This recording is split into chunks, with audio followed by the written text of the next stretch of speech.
All right, high rollers, we are joined by the hashtag king, Salomon Ponte. He's been up for 49 hours. He's at the Bellagio right now in the poker room, grinding it out. Salomon, welcome to the show, man. Thanks for joining us today. Yeah, thank you. Thank you for having me. 49 hours you've been up. You're at the Bellagio. How's it going for you? Must be going well. Not really. Usually when I'm winning, I won't be here for that long, but 49 hours, it's not that long. I've been awake much longer.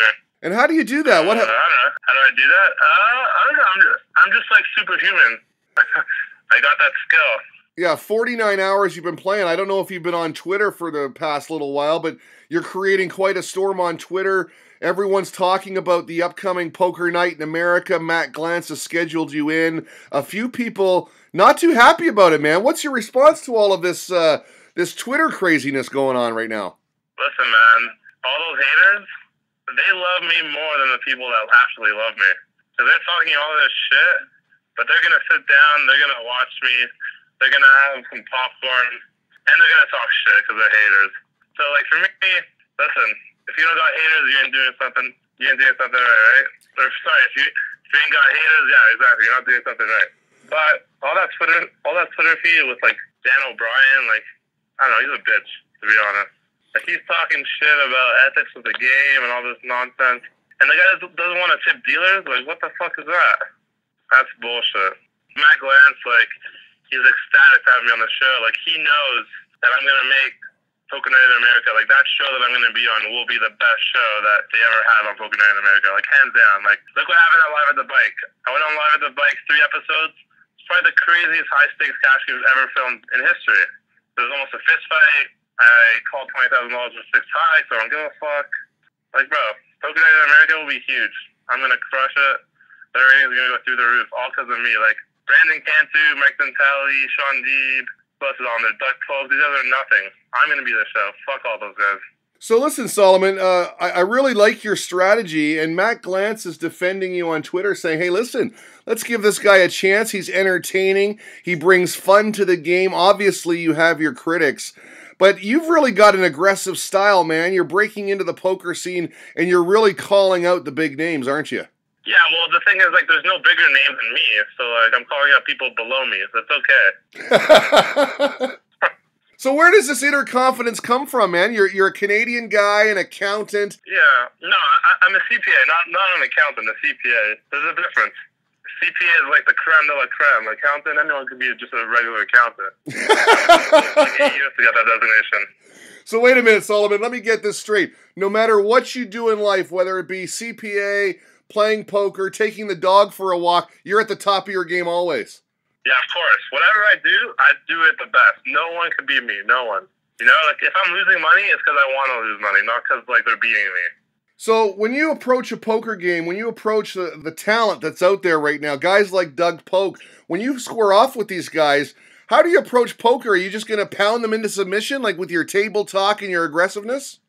Yeah, I'm gonna knock them out. Like, Doug Polk, like, nothing. Like, he's a shitty heads-up player. Like, yeah, he's ranked number 1 in the world, but that's online. Like, that's not in person. Like, fuck that shit. You know, online is such a different game than live. Like, I'll crush his soul live. Like, if you saw how I won my World Poker Tour title, you'll understand how good I am. Like, I went all in with 6-7 off against pocket nines pre-flop, and I hit a flush on the turn because I'm so good. And that's how I won the tournament. And then, of course, you issued that plank challenge. You lied prostrate on the floor when you won the title, basically announcing to the world that you're the best. You knocked 5 people out of that final table, didn't you? You crushed it. Yeah, man. I knocked almost everyone out of the tournament. There were 1,700 players. I took out almost everyone. I saw one of your YouTube videos, and you can give a plug for your YouTube channel, where you say the hashtag king straddles to 4,000. He don't give a fuck about money. Is that true? You really don't? Oh, yeah. I don't give a fuck. Like, listen, man. When I want to make money at poker, I'll make some money. But when I feel like donating and punting off, no problem. I'll punt off. If you watch my Live at the Bike episodes, there were 3 episodes that were filmed. The first 2 episodes, one was a 5, 10, 20, the other one was a 25, 50. I crushed that game. Like, if you watch it, you'll hear the commentators say, they're like, wow, like, this guy, like, he's, like, literally the best in the world. Like, he's so good. But then on the last show, where I got into almost a fist fight with that bared you, I'm just like, you know what? Fuck it. Like, I've played enough. I made enough money this trip.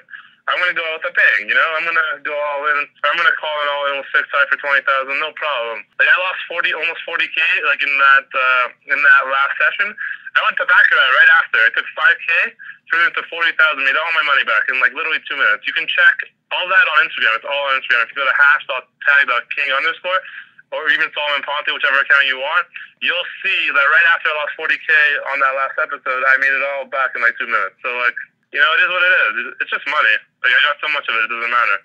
I was going to say, poker players aren't really supposed to be hitting the Baccarat table, are they? No, I love Baccarat. Baccarat's my game. Well, Blackjack's my game. Baccarat's not bad either. But, like, in Blackjack, it's also so easy. I took 2K, turned it into $250,000 in half an hour. A week later, took 3K, turned it into $160,000. Life is good, you know? The tables are good for me. Like, I'm the best at everything. So when I play something, I crush it. You know, if I play Blackjack, if I play Baccarat, I have the edge, not the casino, me. You're the edge, and you're the best at everything. So when these other players are on Twitter saying this guy's a bit of an a-hole, he doesn't respect women, what are you doing, Matt Glantz? What are you doing, Poker Night in America? What do you say to them? Stop being jealous? No, I'm saying to them, stop being bitches. And number one, if you look at the record, I actually do respect women. Like, I have plenty of girls that love me. Like, I don't know, like, this liberal chick, like, she's bullshit. She's calling me out for not respecting women. Like, fuck her.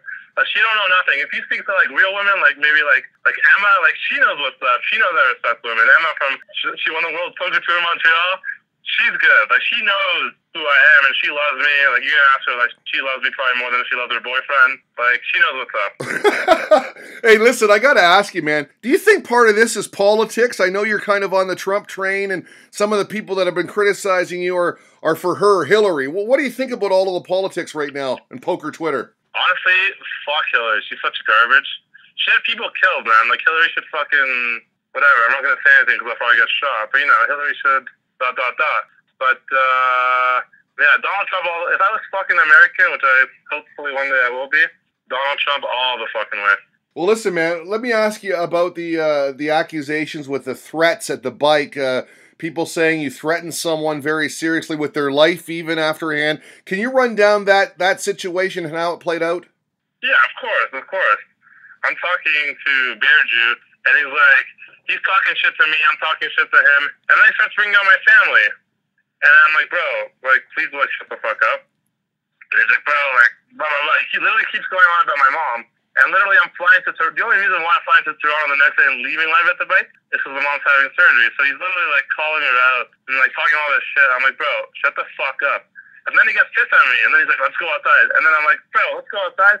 I'll fucking murder you outside, bro. Let's go outside. I'll fucking put you to sleep. You got nothing on me. And then, like, unfortunately, I was in a hand at the time, and I ended up losing 5,000, so I kind of wish I did go outside and wreck him. But, yeah, it is what it is. He started with me. He made fun of my family. He wanted to go outside, so I'm like, okay, let's go outside. You want to go outside? I took boxing for fucking years. I'll destroy you. Now, this is aggressive approach, man. Is this part of your strategy? Like, do you use intimidation at the table to help you prevail? Yeah, I use intimidation. Everyone's scared of me. I don't even have to do anything and they're scared of me. I walk around and people are scared of me. So it's a strategy then. It's part of your game. Yeah, of course. Like, listen, if you talk to me in person and, like, we kick it and we go to, like a day club, like a beach club, like in Las Vegas or, like, a nightclub, like, you'll know what's up. Everyone knows I'm a good guy. Everyone loves me. But at the table, you know, I'm talking all this shit. I'm taking everyone's money, you know? Are you primarily a cash game guy? Is that what you focus on? I play everything. I don't discriminate. I play cash games. I play tournaments. You know, I honestly prefer tournaments just because it's such a bigger reward at the end. But I don't know. I play a lot of cash games too. Like, I play a ton of PLO. I play a ton of No Limit, and I play like some pretty big games. Like in Calgary, when I was in Calgary for the WPT Deep Stack Championship back in November. And, like, one night I lost 150K in, like, a 50, 100, 200 PLO game. Wow. You know, it's nothing. It's just another day, you know? Like, I felt like giving some money away, so I'm like, all right, here you go. Here's 150K to the table. They look so broke, and I felt bad for them. I'm like, fuck, how did I not give them this money? They don't realize what a good guy you are. Yeah, like, I'm giving charity all day. Well, listen, some of these places, Playground, for instance, you're on Twitter trying to get back in. You've been barred from a couple places. What's up with that? I've been banned from like 10 casinos in the last 3 months. I'm trying to get back to the playground because I want to play in the $1 mil guarantee the first tournament coming up in May. But it looks like they've been ignoring me, so I'm trying to, call them out on Twitter, being like, what the fuck, let me back in, Like, I got kicked out for defending Mike D'Antali, and somehow he doesn't get banned, and I get banned, Like, I love Mike, but, like, there was some shit going on with Mike, and, like, the tip-offs, and I'm like, fuck it, I'm going to stick up for Mike. So, I got pissed off, he got pissed off, like, they kicked me out. I got banned. Yeah, listen, like, I don't know. I think the people on shift that night were stupid. Well, I wish you good luck with your efforts trying to get back into Playground. I mean, it's tough to play poker and win if you can't get it. The thing is, like, wherever I go in poker, there's so many people that come after me. So, like, they're so stupid for banning me because now people aren't going to come to their event. Did you watch the Kate Hall-Mike D'Antali match, and what did you think? I thought Kate Hall was a bitch. Like, Mike D'Antali should have won that. Fuck Kate Hall. And what about your lineup and your appearance on Poker Night in America? When is it? Who's going to be at the table? And what do you expect to happen? So it's April 21st at Poker Night in America. It's me, Mike D'Antali, and then a bunch of no-names like Doug Polk, Brandon Cantu, and Shaun Deeb. Let me ask you a question. You get in a big pot. It's a massive pot with Shaun Deeb. You turn over 2 pair, and he slow rolls you or something. What's going to happen in that situation? Oh, man, he's not going to slow roll me, trust me. I will slow roll the fuck out of Shaun Deeb because he's a little bitch. I told Matt Glantz I'll be on my best behavior, sort of. So I got to be on my best behavior, sort of, when I go to Poker Night in America.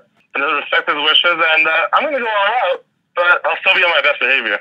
Yeah, because when you look at it, right, this is a big opportunity for any poker player. I mean, a lot of poker players would like to be in your spot, be on that show, but he's chosen you because you're outspoken. I'm the best in the world. Obviously, he's going to pick me. Like, I'm the best poker player in the world, so obviously he's going to pick me to be on the show. And your opponents are nothing. You got these guys. Yeah, they're all garbage. The only person that's decent there is Mike D'Antali. Well, we can't wait to see what happens. You have been making quite a splash, though. You're getting lots of headlines. Is this part of a strategy away from the table to make a name for yourself? Listen, like, if I wasn't in poker and if I wasn't a CPA, I would have gone to marketing, and I would have been the marketing king because, like, I'm so good at it. Like, these guys all suck, man. Like, I've been in the poker world for maybe a year and a half now, and I'm, like, the top 20, I'm the 20th and most popular player in the world at the moment because they all suck. Wow, man. I can't wait for this appearance on Poker Night in America. #king.ca. Tell us about the website. Yeah, #king.ca. You go there. You can follow me everywhere on Facebook, Instagram, Twitter, Snapchat. If you want to watch some R-rated content of the #king, you better follow me on Snapchat. What else is there? Oh, I got a store over there. I sell, like, poker chips. I sell hats. I sell sweaters. I sell T-shirts. I sell underwear. I sell sweatpants. I sell jeans, Whatever you need to get #king, look like the #king. You can't be the #king, but if you want to look like the #king, you go to my website. And by the way, you have challenged Doug Polk to a heads-up match. You say he won't play you. I'm wondering what your thoughts are on Doug Polk in terms of best poker player in the world heads up. Honestly, Doug Polk's a bitch. He's probably one of the worst heads-up players in the world, if you think about it. The guy made his name online playing poker, and then he started playing live and he got crushed. Like, like online, there's like a video game when you're fucking playing online poker with all this stupid software, all this nonsense, Like, I play live fucking poker. And live poker, well, actually, I'm the best at everything. I'm the best at online poker, too. But I primarily play live poker, and live poker I'm the best at, and I'm going to crush his soul. Salomon Ponte, man, 49 hours up. You need some sleep. I know you got a busy day. I appreciate your time. Appreciate your time, man. Yeah, no, thanks a lot. I'm probably going to go another, 72 no sleep. But this is another day in the life of the king. And that's about that. First #king week live at the bike. That should be fun. I'm getting a bunch of sponsorship deals now because everyone wants to, everyone wants me to represent them because I'm the best in the world. It's going to be fun. I want you to leave here with one message to your opponents come Poker Night in America. Oh, man, they better be prepared. It doesn't matter. Like, they're all going to go broke anyway. Like, come Poker Night in America, like, these guys, they're going to be asking me for loans by the end of it.